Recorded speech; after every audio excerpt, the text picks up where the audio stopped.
Nisha Melencio Jose Bonifacio Romulo Elias, Joselito Bonifacio.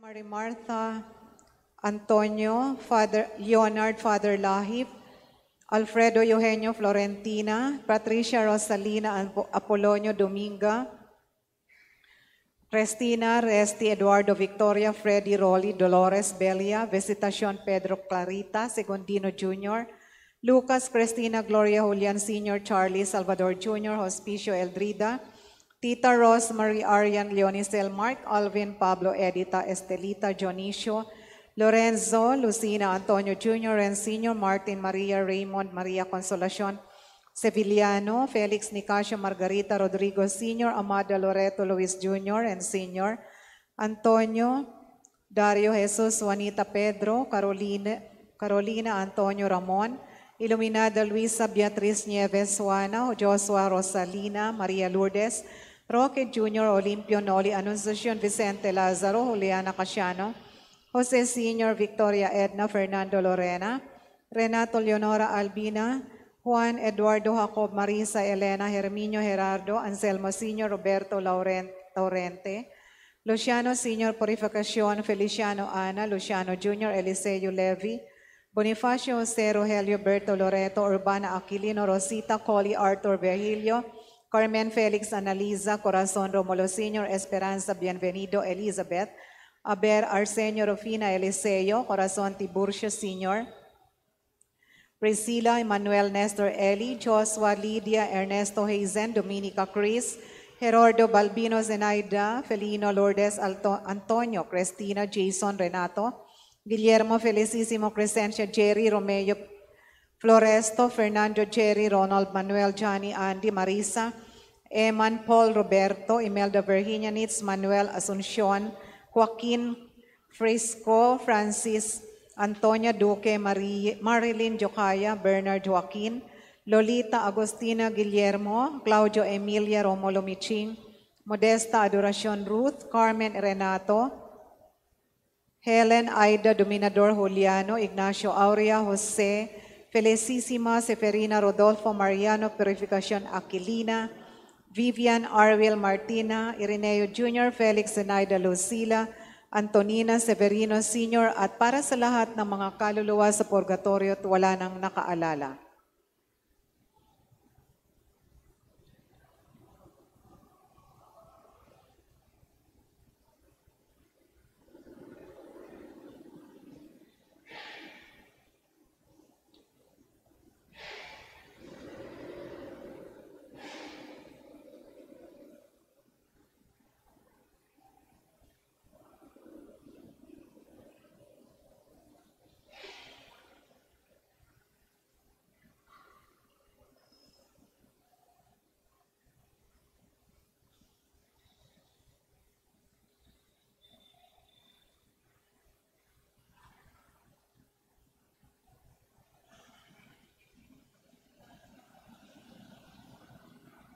Ngayon po ay nasa ika-22 linggo sa karaniwang panahon. Ang mamumuno po sa ating banal na pagdiriwang ay si Father Ryan Salvacion. Sabayan po natin ang koro sa pambungad na awit.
Sa ngalan ng Ama at ng Anak at ng Espiritu Santo. Amen. Ang pagpapala ng ating Panginoong Jesucristo, ang pag-ibig ng Diyos Ama, at ang pakikipagkaisa ng Espiritu Santo, naway sumainyong lahat. At sumaiyo rin. Mga kapatid, aminin natin nating mga kasalanan upang tayo maging marapat gumanap sa banal na pagdiriwang. Inaamin ko sa makapangyarihang Diyos at sa inyong mga kapatid na lubha akong nagkasala sa isip, sa salita at sa gawa at sa aking pagkukulang. Kaya isinasamo ko sa mahal na Berheng Maria, sa lahat ng mga anghel at mga banal, at sa inyo mga kapatid, na ako'y panalangin sa Panginoong ating Diyos. Kawaan tayo ng makapangyarihang Diyos, patawarin tayo sa ating mga kasalanan, at patnubayan tayo sa buhay na walang hanggan. Amen. Panginoon, kaawaan mo kami. Panginoon, kaawaan mo kami. Kristo, kaawaan mo kami. Kristo, kaawaan mo kami. Panginoon, kaawaan mo kami. Panginoon, kaawaan mo kami. Gloria in excelsis Deo.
Manalangin tayo. Ama naming makapangyarihan, tanang pinakamabutihi iyong tinataglay, gawin mong sa aming kaloobay manuot ang pag-ibig sa iyong ngalang dakil at bantog, upang sa pag-unlad ng aming pagsunod, sa pananampalatayang iyong ipinagkaloob, mapagyaman mo ang kabutihang iyong inihandog, at ang iyong pinagyaman ay mapanatili mong lubos sa iyong pagsubaybay sa amin at pagkupkop. Sa pamagitan ni Jesucristo kasama ng Espiritu Santo, magpasawalang hanggan. Amen. Dumadaing si Propeta Jeremias sa Panginoon dahil sa mga paghihirap na dulot ng kanyang pangangaral ng salita ng Diyos. Nababanaag sa buhay ni Jeremias ang tungkuling gagampanan ni Jesus, ang Mesiyas na pahihirapan at papatayin ng tao. Pagbasa mula sa aklat ni Propeta Jeremias. Panginoon, ako'y iyong hinikayat at sumunod naman ako. Higit kang malakas kaysa akin at ikaw ay nagwagi. Pinagtatawanan ako ng bala na, maghapon silang nagtatawa dahil sa akin. Tuwing ako'y magsasalita at sisigaw ng karahasan, pagkasira, pinagtatawanan nila ako at inuuyam, sapagkat ipinahahayag ko ang iyong salita. Ngunit kung sabihin kong Lilimutin ko ang Panginoon at di na sasambitin ang kanyang pangalan. Para namang apoy na naglalagablab sa aking puso ang iyong mga salita. Apoy na nakakulong sa aking mga buto. Hindi ko na kayang pigilin ito. Hirap na akong magpigil. Ang salita ng Diyos. Salamat sa Diyos.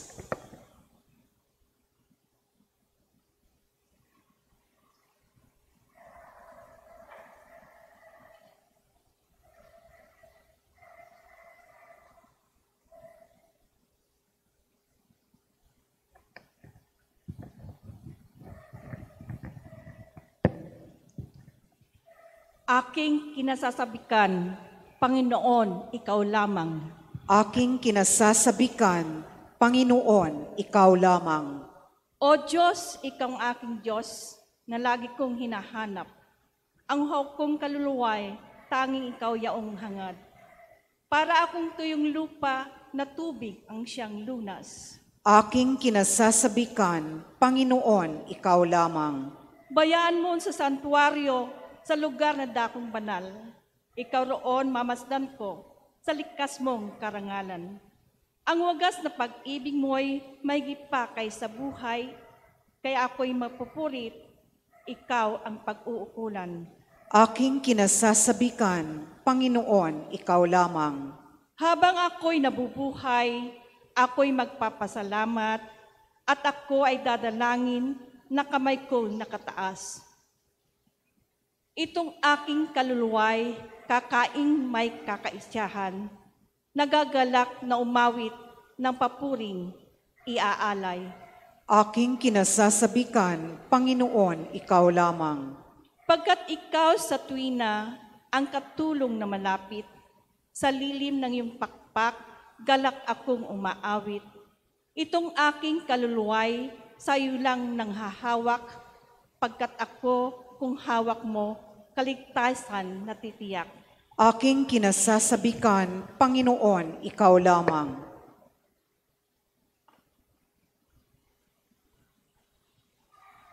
Inaanyayahan ni San Pablo ang lahat ng mga Kristiyano na tumulad kay Jesus at manatiling tapat sa kalooban ng Ama at hindi makiayon sa isipan ng mundo.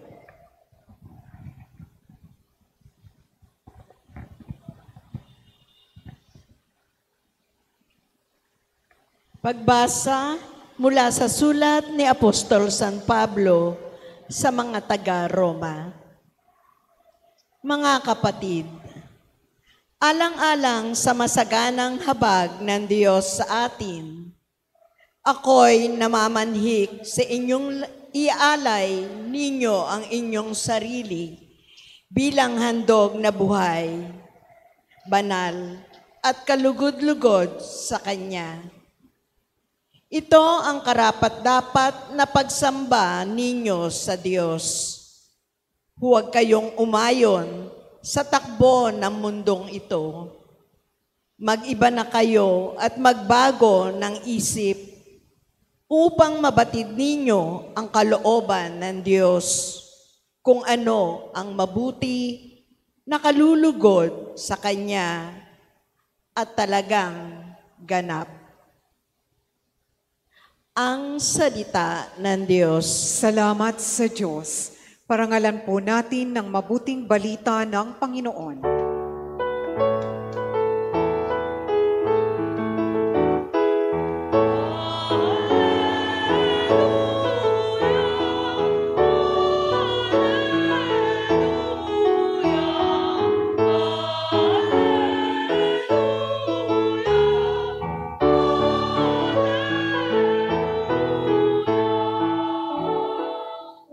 Diyos Ama ni Jesucristo, kami ay liwanagan mo at tutugon kami sa iyo.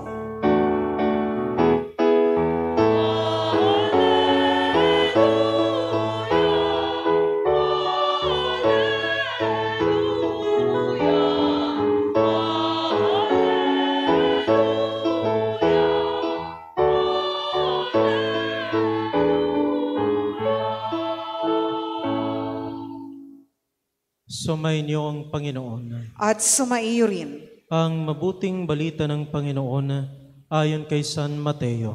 Papuri sa iyo, Panginoon. Noong panahong iyon, sinimulang ipaalam na ni Jesus sa kanyang mga alagad na dapat siyang magtungo sa Jerusalem at magbata ng maraming hirap sa kamay ng matatanda ng bayan, ng mga punong saserdote at ng mga eskriba, at kanilang ipapapatay siya. Ngunit sa 3 araw siya'y muling mabubuhay. Niyaya siya ni Pedro sa isang tabi at pinagsabihan ng ganito, Panginoon, huwag nawang itulot ng Diyos. Hindi po dapat mangyari ito sa inyo.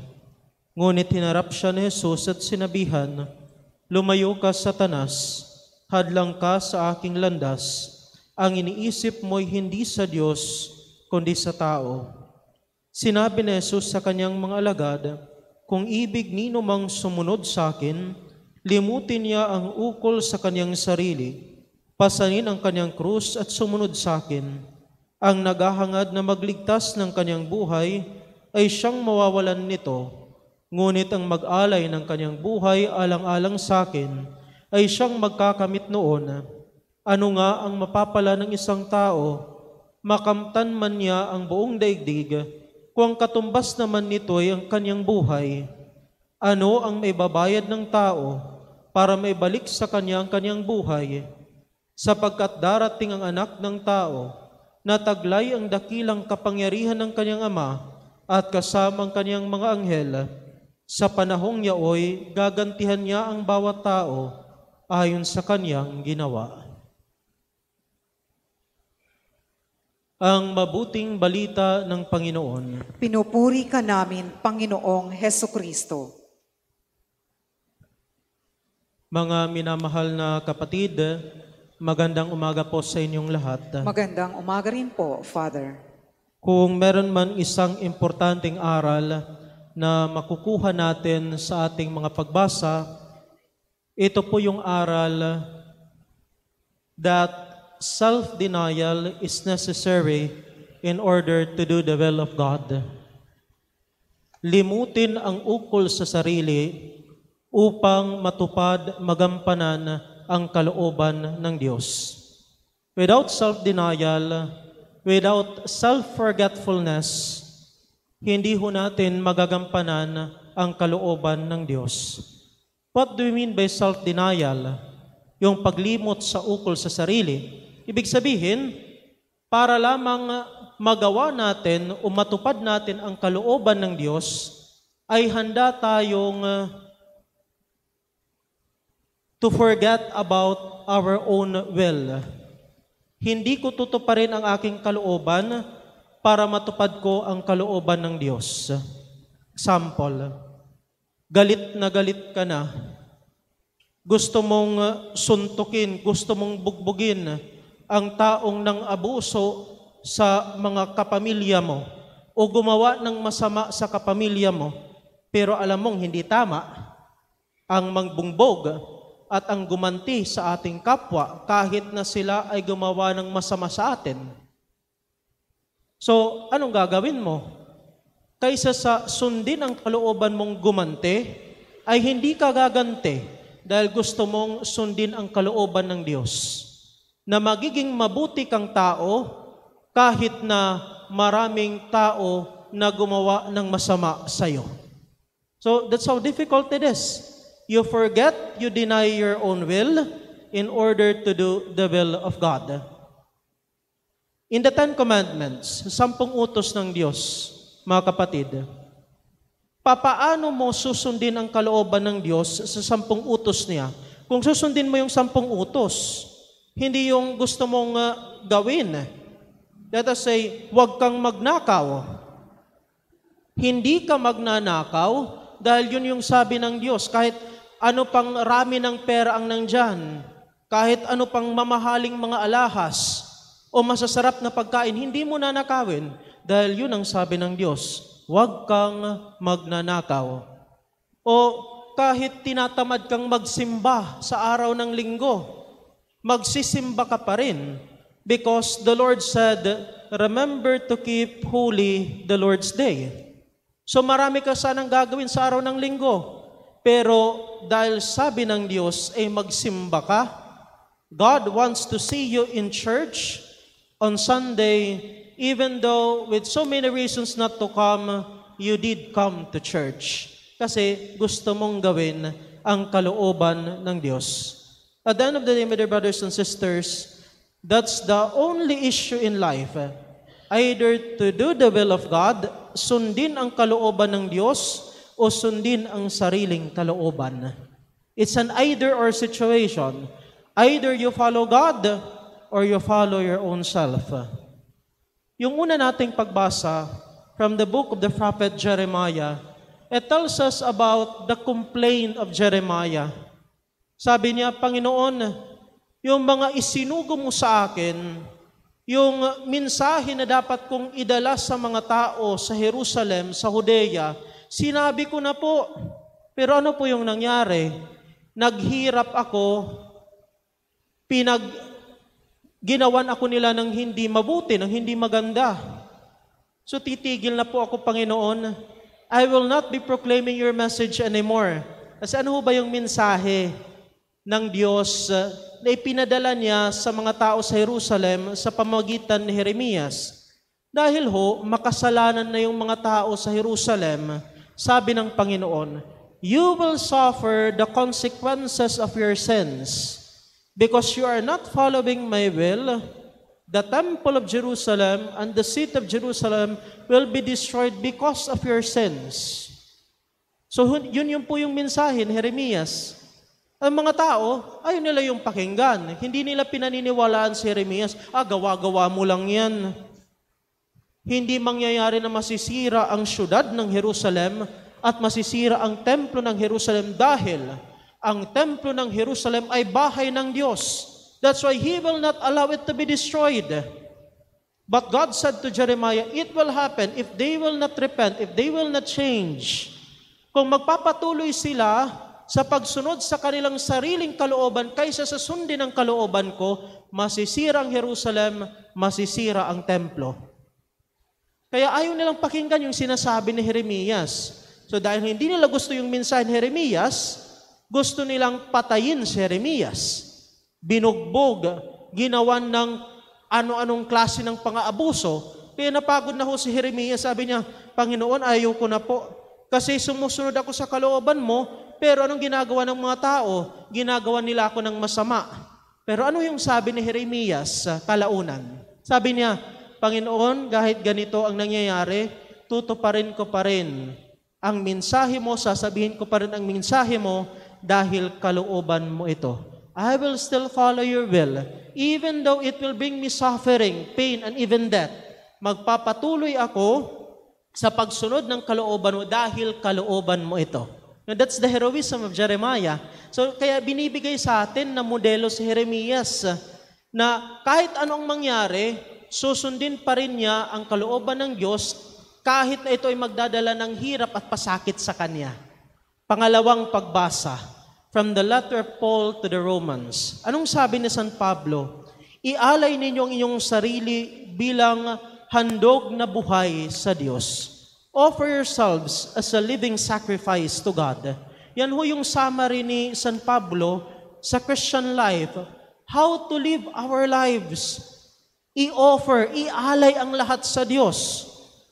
Kung anong nasa puso, anong nasa diwa ng tao, our thoughts, our words and actions, offer it up to the Lord. Ibig sabihin, lahat po ng sasabihin natin, lahat po ng gagawin natin at iisipin natin should be in accordance to the will of God. Same message po, my dear brothers and sisters. Now, sa ating Ebanghelyo, ano yung itinuturo sa atin ng ating Panginoong Jesucristo? Para tayo ay maging mga tagasunod niya. Tatlong bagay po yung sinabi ni Kristo. Una, limutin nyo ang ukol sa inyong sarili, pasanin ang inyong krus, at sumunod kayo sa akin. The problem right now, my dear brothers and sisters, is this. Marami hong gustong sumunod kay Kristo, pero ayaw limutin ang ukol sa sarili at ayaw pasanin ang kanilang krus. They want to follow the Lord without denying themselves and without carrying the cross. But these are the conditions of the Lord in order for us to follow Him.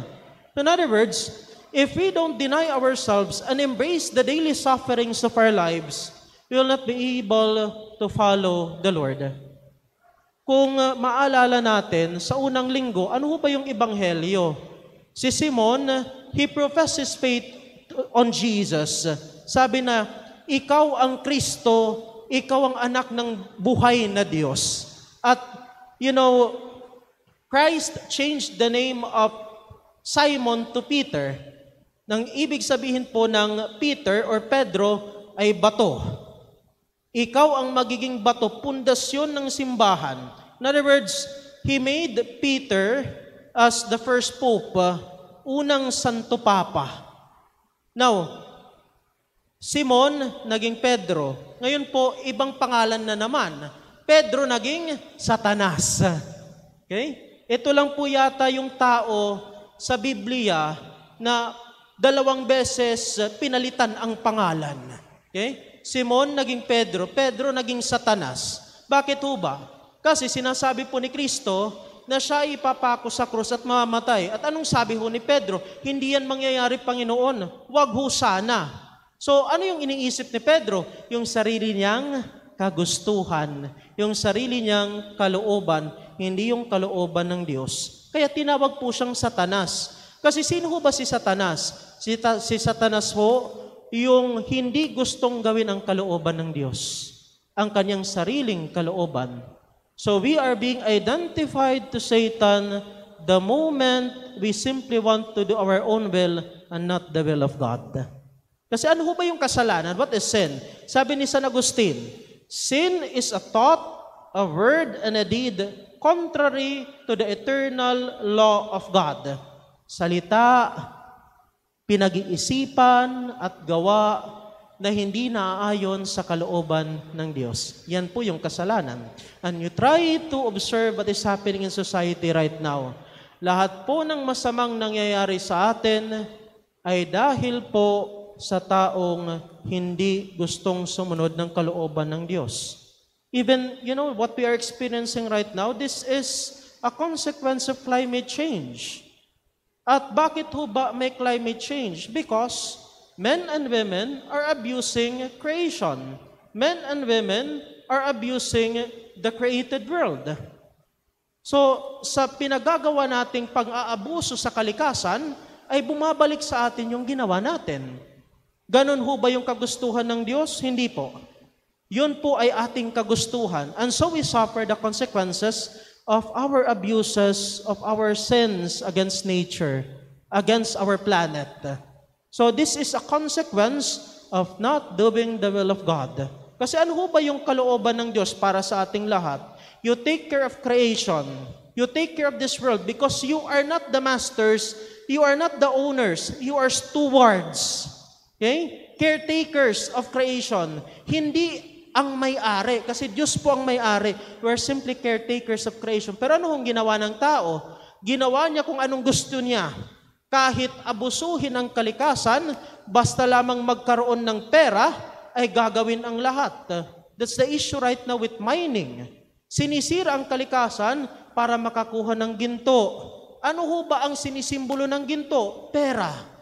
Magkaroon ng maraming pera kahit sirain ang daigdig. So, whose will is that? Kaninong kalooban yan? Kalooban po ng tao, hindi kalooban ng Diyos. So, ang sumisira sa tao ay ang sariling kalooban, hindi ang kalooban ng Diyos. Kasi kung susundin lang po ang kalooban ng Diyos, it will bring the best for us. Kasi wala pong ibang kalooban ng Diyos. There's no other will of God but our own good. So, dear brothers and sisters, two things are being presented to us. To do the will of God or to do our own will. If we do the will of God, we will have eternal life. Buhay na walang hanggan. Totoong kasiyahan, pagkabanal, paghahari ng pag-ibig sa isa't isa. Pero kung susundin ang sariling kalooban, if we simply follow our own will, it will lead us to our perdition. Amen. Pagpapahayag ng pananampalataya. Sumasampalataya ko sa Diyos, amang makapangyarihan sa lahat, na may gawa ng langit at lupa. Sumasampalataya ko kay Jesucristo, isang anak ng Diyos, Panginoon nating lahat. Nagkatawang tao siya, lalang ng Espiritu Santo, ipinanganak ni Santa Maria Birhen, pinagpakasakit ni Poncio Pilato, ipinako sa krus, namatay inilibing, nanaog sa kinaroroonan ng mga yumao, nang may 3 araw na buhay namang muli, umakyat sa langit, naluluklok sa kanan ng Diyos sa mga makapangyarihan sa lahat. Doon magmumulang paririto at huhukom sa nangabubuhay at nangamatay na tao. Sumasampalataya naman ako sa Diyos Espiritu Santo, sa banal na simbahang katolika, sa kasamahan ng mga banal, sa kapatawaran ng mga kasalanan, sa pagkabuhay na muli ng nangamatay na tao, at sa buhay na walang hanggan. Amen. Manalangin tayo sa Diyos Ama na sa pamagitan ng krus ni Jesus ay makamtan natin ang maluwalhating kaharian sa langit. Buong pananalig nating idalangin. Ama, dinggin mo ang aming pagsamo. Ama, dinggin mo ang aming pagsamo. Para sa Santo Papa, mga obispo, mga pari, at mga diakono, patuloy nawang magningas ang iyong salita sa kanilang mga puso upang ito ang maging inspirasyon nila at lakas. Manalangin tayo. Ama, dinggin mo ang aming pagsamo. Para sa mga pinuno ng pamahalaan, turuan mo nawang silang magmasid, magpasya, at kumilos ayon sa iyong pananaw at hindi ayon sa batayan ng mundo. Manalangin tayo. Ama, dinggin mo ang aming pagsamo. Para sa mga may sakit, mga naghihirap, mga nasa bingit ng kamatayan, at sa lahat ng dumaraan sa mga pagsubok ng buhay. Makatagpo nawa sila ng pag-asa mula sa kanilang pamilya at komunidad. Manalangin tayo. Ama, dinggin mo ang aming pagsamo. Para sa lahat ng binyagang Kristiyano, turuan mo kaming mamuhay ng payak at nagsasakripisyo upang maging mabuting katiwala at tagapangalaga ng buong sanlilikha. Manalangin tayo. Ama, dinggin mo ang aming pagsamo. Sa ilang sandali ng katahimikan, ating ipanalangin ang iba pang pangangailangan ng ating pamayanan, pati na rin ang ating pansariling kahilingan. Manalangin tayo. Ama, dinggin mo ang aming pagsamo.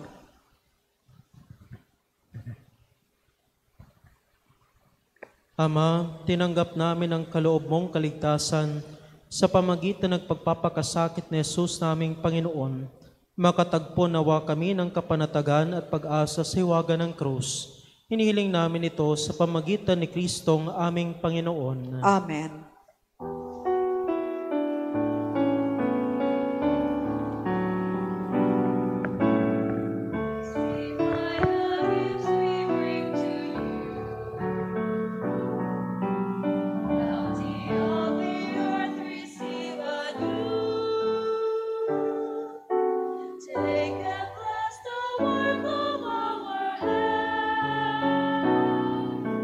Testify this gift of yours.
Manalangin kayo mga kapatid upang pag-ahain natin ay kalugdan ng Diyos amang makapangyarihan. Tanggapin nawa ng Panginoon itong paghahain sa iyong mga kamay, sa kapurihan niya at karangalan sa ating kapakinabangan at sa buong sambayanan niyang banal. Ama naming lumikha, ang banal na pag-ahain ay lagi nawang magdulot ng iyong pagbabasbas na sa amin tumutubos, upang ang ginaganap mo sa aming pagdiriwang ay maging lubos na pagkakaloob ng iyong pagmamahal sa pamagitan ni Jesucristo kasama ng Espiritu Santo, magpasawalang hanggan. Amen. Sumainyo ang Panginoon. At sumaiyo rin. Itaas sa Diyos ang iyong puso at diwa. Itinaas na namin sa Panginoon. Pasalamatan natin ang Panginoong ating Diyos. Marapat na siya ay pasalamatan. Ama naming makapangyarihan, tunay ngang marapat na ikaw ay aming pasalamatan. Sa iyong kagandahang loob kami iyong ibinukod upang iyong may tampok sa dakilaan mong labos, kahit na ikaw ay aming tinalikdan dahil sa aming pagkasalawahan. Gumawa ka pa rin ng magandang paraang may manguna sa amin para ikaw ay balikan. Kaya't ang iyong minamahal na anak ay naging isa sa mga taong hamak upang may kapwa kaming makapagligtas sa aming pagkapahamak at pagkaligaw ng landas. Kaya kaisa ng mga anghel nagsisiawit ng papuri sa iyo, nang walang humpay sa kalangitan, kami nagbubunyi sa iyong kadakilaan.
Ama naming banal, ikaw ang bukal ng tanang kabanalan. Kaya't sa pamagitan ng Espiritu, gawin mong banal ang kaloob na ito upang para sa amin maging katawan at dugo ng aming Panginoong Hesukristo. Bago niya pinagtiis ang kusang loob na maging handog, hinawakan niya ang tinapay, pinasalamatan kanya, pinaghati-hati niya iyon, inabot sa kanyang mga alagad at sinabi, "Tanggapin ninyong lahat ito at kanin, itong aking katawan na ihahandog para sa inyo."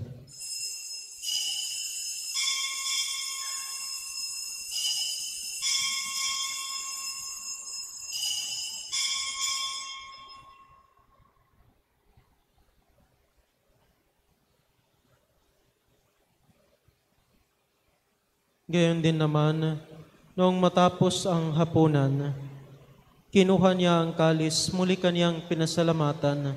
Inabot niya ang kalis sa kanyang mga alagad at sinabi, "Tanggapin ninyong lahat ito at inumin, itong kalis ng aking dugo, ng bago't walang hanggang tipan, ang aking dugo na ibubuhos para sa inyo at para sa lahat, sa ikapagpapatawad ng mga kasalanan.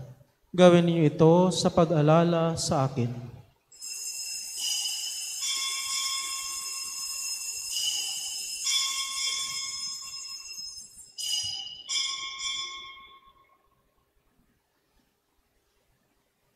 Ipagbunyi natin ang misteryo ng pananampalataya.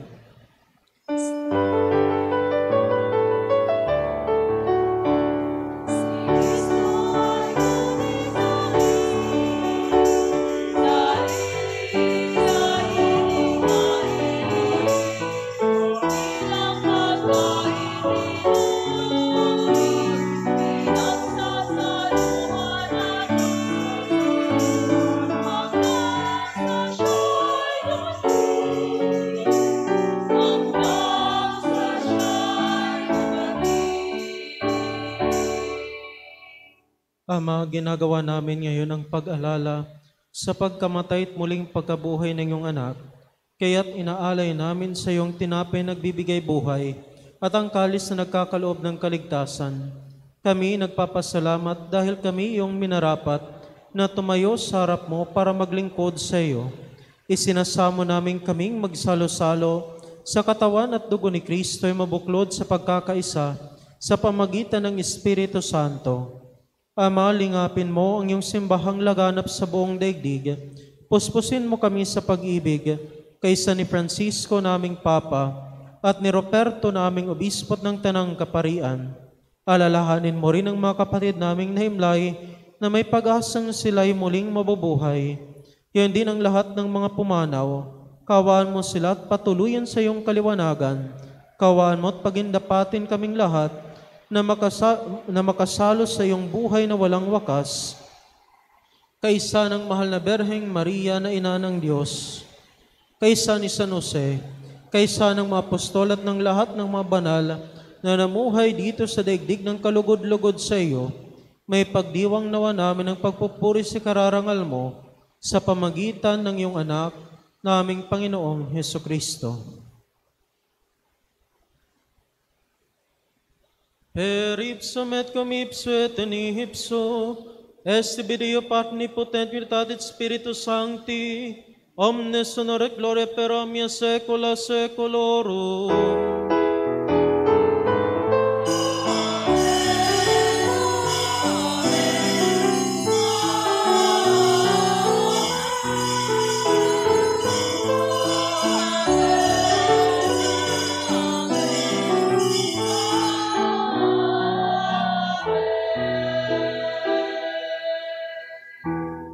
Sa tagubilin ng mga nakakagaling na utos at turo ni Jesus na Panginoon natin at Diyos, ipahayag natin ang lakas loob.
Hinihiling namin kami adyas sa lahat ng masama, pagkaluban ng kapayapaan araw-araw, iligtas sa kasalanan at ilayo sa lahat ng kapahamakan, samantalang aming pinanabikan ang dakilang araw ng pagpapahayag ng tagapagligtas naming si Jesucristo.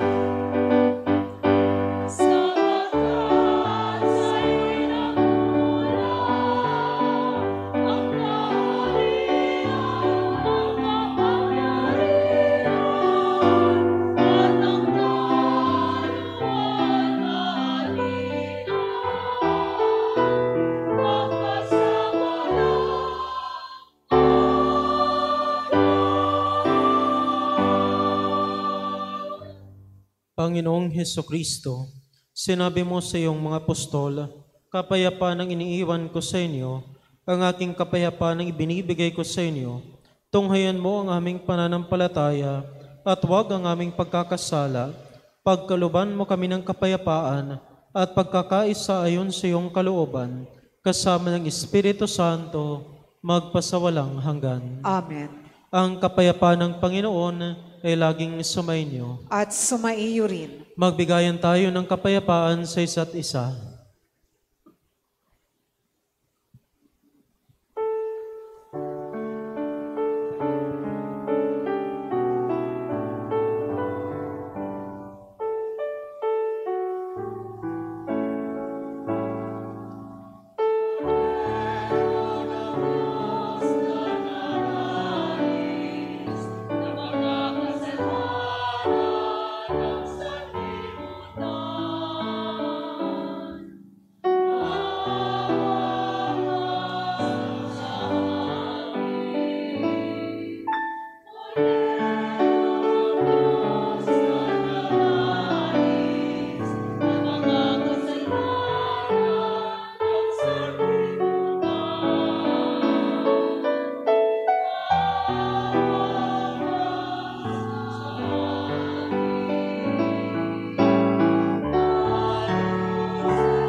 Ito ang kordero ng Diyos, itong nag-aalis ng kasalanan ng sanlibutan, mapalad ang mga inanyayahan sa kaniyang piging. Panginoon, hindi ako karapat-dapat na magpatuloy sa iyo, ngunit sa isang salita mo lamang ay gagaling na ako.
Lumuhod po. Panalangin kay San Jose. O pinagpalang San Jose, dumudulog po kami sa iyong karangalan. Idinadalangin namin sa iyo ang aming parokya at ang buo naming sarili upang ikaw ang aming maging ama sa tuwina, aming tagakupkop at patnubay sa landas ng kaligtasan. Ipagkamit mo para sa amin ang lalong matibay na kalinisan ng puso, ang lalong maningas na pagnanais sa kabanalan. Bilang pagsunod sa iyo, gagampanan namin ang lahat naming gawain, alang-alang sa lalong ikararangal ng Diyos at sa pakikisa sa kamahal-mahalang puso ni Jesus at kalinis-linisang puso ni Maria. At ikaw, o pinagpalang San Jose, idalangin mo kami at nang kami makabahagi sa kapayapaan at kaaliwan ng iyong magandang kamatayan. Amen. San Jose, aming patron, ipanalangin mo kami. Magsitayo na po ang lahat.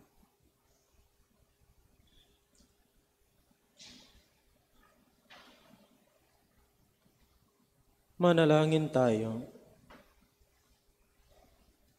Ama naming mapagmahal, kaming nagsalo-salo sa pagkain mong bigay, ay humihiling ng lakas mong inilaan upang kagandahang loob namin madagdagan sa paglilingkod namin sa iyong kadakilaan na nagpapaalab sa pag-ibig namin sa kapwa-tao sa pamagitan ni Jesucristo kasama ng Espiritu Santo, magpasawalang hanggan. Amen.